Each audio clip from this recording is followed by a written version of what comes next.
নাভাবিব ফেটি liver অকল আপুনি তেল খোৱাৰ কাৰণে হৈ আছে। যোনটো কিতাপ পঢ়ি পিনে MBBS ডক্টৰ হয়, সেইটো কিতাপতে মই এটা ষ্টেঞ্জা পালো যে তাত লিখা আছে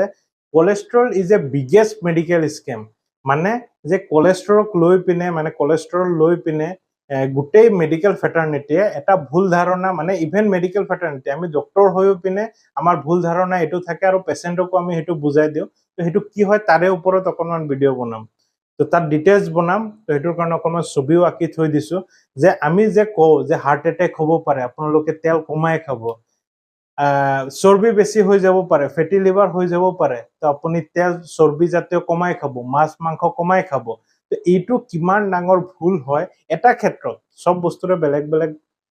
সাইড থাকে। তো এটা ক্ষেত্ৰত এইটো কেনেকে কিমান ডাঙৰ মেডিকেল স্কেম হয়, তো সেইটোৰ ওপৰতে ভিডিঅ' বনাম। যদি চেনেলত নতুন আছে তেনেহ'লে ছাবস্ক্ৰাইব কৰিব আৰু ফেচবুকত চাই যদি ফ'ল' কৰিব, সকলোৰ লগত শ্বেয়াৰ কৰিব, বহুতেই ইম্পৰ্টেণ্ট ভিডিঅ'।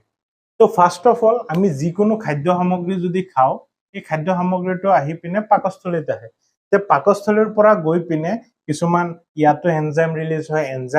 ইয়াত লিভাৰৰ পৰা এনজাইম আহে, পেনক্ৰিয়াজৰ পৰা এনজাইম আহে, তাত গৈ পিনে ইয়াত গোটেই মিক্সাৰ হৈ পিনে ই এবজৰ্ব হৈ পিনে শৰীৰত যায়, শৰীৰত ব্লাডৰ থ্ৰুদি যায়।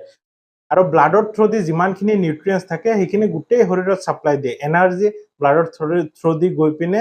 ছাপ্লাই দিয়ে। তো ফাৰ্ষ্ট অফ অল আমি যদি খাওঁ কি পাব পাৰোঁ, কাৰ্বহাইড্ৰেট পাব পাৰোঁ, তাৰপিছত ফেটছ পাব পাৰোঁ, মানে আৰু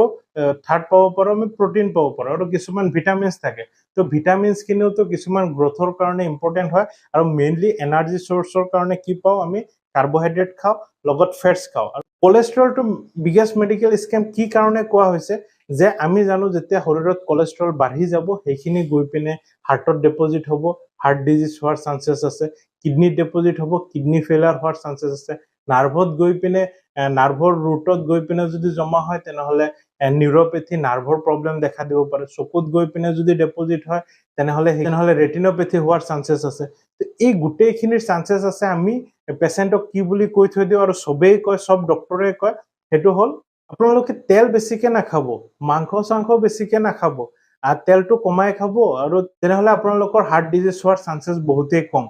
কিন্তু একচুৱেলি তেনেকুৱা নহয়। সেইটো হয়, কথাটো সেইটো হয় যে আপুনি তেল কমাই খাওক, হাৰ্ট ডিজিজৰ পৰা চান্সেছ কম আছে, কিন্তু তাৰ লগতে ছেইম টাইমতে আৰু একটা কথাও আছে, যোনটো নেকি হ'ল যদি আমি ফেটছ খাওঁ তেনেহ'লে সেইটো ইউটিলাইজ হয়, এনাৰ্জি দিব।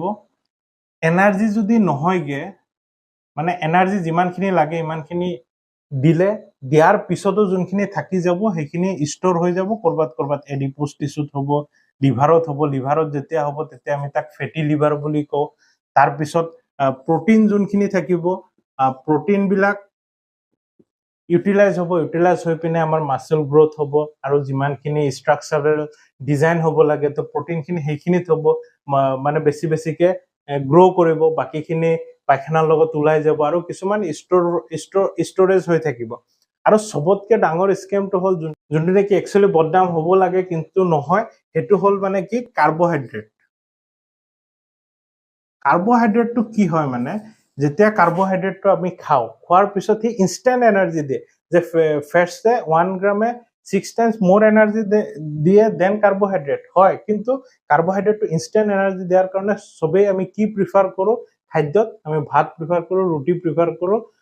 মাছ মাংস লগতহে খাওঁ। আমাৰ মেইন খাদ্য হ'লগে ভাত বা ৰুটি বা তেনেকুৱা। কাৰ্বহাইড্ৰেটটো মেইন হয়গে যে ইনষ্টেণ্ট এনাৰ্জি দি দিব, বাকীখিনি অলপ লং টাৰ্মৰ কাৰণে খাওঁ আৰু। কিন্তু কি হয়, আজিৰ দিনত মানে চবৰে এই কাৰ্বহাইড্ৰেটটো এক্সেছ হৈ আছে। কাৰ্বহাইড্ৰেটটো যেতিয়া আমাৰ শৰীৰত খাওঁ, এনাৰ্জি লাগি আছে, তাৰ পিছতো থাকি গ'ল, যে ইমান বেছিকে খাই দিলোঁ, এনাৰ্জি আমাৰ যিমান টাইম ৰাতিপুৱা খালোঁ দুপৰীয়ালৈকে চলিব লাগে, তো সেইখিনিতো চলি গ'ল, হ'লেও বহুত আধাতকে বেছি থাকি গ'ল। তো সেইখিনি কি হ'ব, প্ৰথম লিভাৰত ষ্ট'ৰেজ হ'ব এজ এ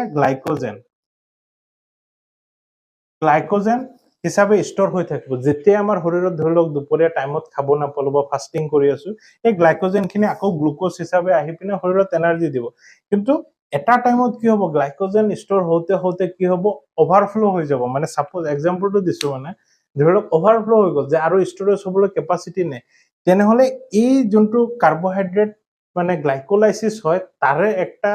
মাজত প্ৰডাক্ট আছে, ধৰি লওক গ্লুক'জ গ্লাইকোলাইচিছ হয়, লাষ্টত গৈ পাইৰুভেট হৈ গ'ল পাইৰুভেট হোৱাৰ পিছত এনেকৈ মানে একটা পাথৱেৰ একটা মানে প্ৰিকাৰচাৰ হিচাপে কাম কৰে যোনটো নেকি সেম কাৰ্বহাইড্ৰেটে আমাৰ ফেটস প্ৰডাকশন কৰি দিয়ে বডিত যে এই কাৰ্বহাইড্ৰেট যিমানখিনি গ্লাইকোজেন ষ্টৰ হোৱাৰ পিছতো যোনখিনি থাকি যায় সেইখিনি গৈ পিনে লিপোজেনেসিস হৈ যাব পাৰে মানে হিয়তে গৈ পিনে লিপিড বনাব পাৰে লিপিড মানে ফেটস এই ফেটস খিনি যেতিয়া প্ৰডাকশন হ'ব হি গৈ পিনে শৰীৰত বঢ়াই দিব পাৰে ফেটস আৰু ফেটস যেতিয়া বাঢ়ি যাব তেতিয়া আপোনাৰ চান্সেস আছে যে কোলেষ্ট্ৰল বাঢ়ি যায় হাৰ্ট ডিজিজ হয় বা বাকি বেমাৰখিনি হ'ব পাৰে তো শৰীৰত কোলেষ্ট্ৰল লাগে কিন্তু সেই কোলেষ্ট্ৰল আমি কোৰ পৰা পাই আছো প্ৰথম পাই আছো খাদ্যৰ পৰা যোনখিনি এক্সেস এমাউন্টত আমি তেল খাই আছো মাছ মাংস খাই আছো হেতু হয় যে আমি মাছ মাংস ফেটস তেল কমাই খাব লাগে তার লগতো আমি কার্বোহাইড্রেটটো একটা ডাঙৰ স্কেম থাকি গল মানে যোনটো নেকি আমাৰ ধৰা পৰা না যায় তো হেতু আমি কাৰ্বোহাইড্ৰেটটো কমাই দিব লাগে কাৰণ কাৰ্বোহাইড্ৰেটটো গ্লাইকোজেন হিচাপে ষ্টৰ হোৱাৰ পিছতো যিমানখিনি থাকি যায় সেইখিনি কিছু পৰিমাণে লিপোজেনেসিস কৰে মানে তো এই কাৰ্বোহাইড্ৰেট গৈ পিনে ফেটস হ'ব পাৰিলে প্ৰথম কথা আৰু সেকেন্ড কথা যেতিয়াই স্টমাকত আহিব আপোনাৰ কাৰ্বোহাইড্ৰেট অহাৰ লগে লগে ইয়াত কিছুমান হৰমন ৰিলিজ হয় এইখিনিৰ কাৰণে শৰীৰত ইনসুলিন লেভেলটো বঢ়াই দিয়ে আৰু ইনসুলিনটো কি কৰে ব্লাড গ্লুকোজ লেভেলটো কমায় যেতিয়া ব্লাড গ্লুকোজ লেভেলটো কমাই পিনে হি সেলত সোমাবলৈ সহায় কৰিব মানে সেলৰ ভিতৰত গ্লুকোজটো সোমাবলৈ সহায় কৰিব সেম ইনসুলিনে কিছুমান কাম কৰে হেটো লিপোজেনেসিস মানে শৰীৰত যিমান ফেটস বঢ়োৱাত সহায় কৰে দেন আৰু এটা কি কৰে হি লিপোলাইসিস মানে কমোৱাটো মানে বাধা দিয়ে আৰু ফেটস বঢ়োৱাত সহায় কৰে তো হি তেনেকা ধৰণে চাব গলে যে কাৰ্বোহাইড্ৰেট বেছিকে খালো বেছি ইনসুলিন শৰীৰত ৰিলিজ হ'ব ব্লাড গ্লুকোজ লেভেল কনস্ট্যান্ট ৰাখিব লাগিব তো হেতু কাৰণে মোৰ ইনসুলিন মানে মোৰ ফেটস শৰীৰত বনি আছে ফাৰ্স্ট গ্লুকোজ মানে কাৰ্বোহাইড্ৰেটৰ পৰাই ফেটস বনিলে তাৰ পিছত হেতুৰ কাৰণে ইনডাইৰেক্টলি ইনসুলিন ৰিলিজ হল হেতুৱে আকৌ ফেটস বনালে আল্টিমেটলি শৰীৰত কি হল ফেটসৰ লেভেল বাঢ়ি গৈ আছে আৰু এই বাঢ়ি যোৱাৰ কাৰণে আল্টিমেটলি ফেটসে কৰিলেগে কাণ্ডটো কিন্তু কাৰ কাৰণে হৈছে কাৰ্বোহাইড্ৰেটৰ কাৰণে হৈছে তো এইটো কাৰণে কোৱা হয় cholesterol is a biggest medical scam কিছুমান পাৰ্টো থাকে ধৰি লওক হাই ডেন্সিটি লিপোপ্ৰটিন হেতু বহুত ইম্পৰ্টেন্ট হয় হাৰ্টৰ কাৰণে বেছি থাকিলেহে এইটো ভাল লো ডেন্সিটি লিপোপ্ৰটিন হেতু কম থাকিলে ভাল এইটো এটা ফেটস হয় লিপোপ্ৰটিন হয় মানে লিপিডস প্লাস প্ৰটিন হয় তো অকল ফেটস খিনি গুটেখিনি বেড ফেটস থাকে যে তেনেকুৱা নহয় কিছুমান ফেটস ভালো থাকে কিছুমান ফেটস বেয়াও থাকে কিন্তু যেতিয়া ওভাৰ ফেটস হ'ব তো তাৰ লগত ভালৰ লগতো বেয়াও আহি যাব যে বেয়াটোৱে ক্ষতি বেছি কৰে সেইকাৰণে আমি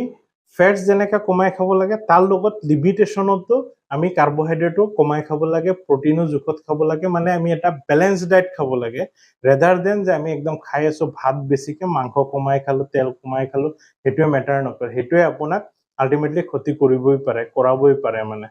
ডাইৰেক্টলি নকৰিলেও কৰাব পাৰে তো সেইকাৰণে নাভাবিব ফেটি লিভাৰ অকল আপুনি তেল খোৱাৰ কাৰণে হৈ আছে ফেটি লিভাৰ হ'ব পাৰে আপুনি ভাত বেছিকে খোৱাৰ কাৰণে হ'ব পাৰে সকলোৰ লগত শ্বেয়াৰ কৰিব ইম্পৰ্টেন্ট ভিডিঅ' বাই বাই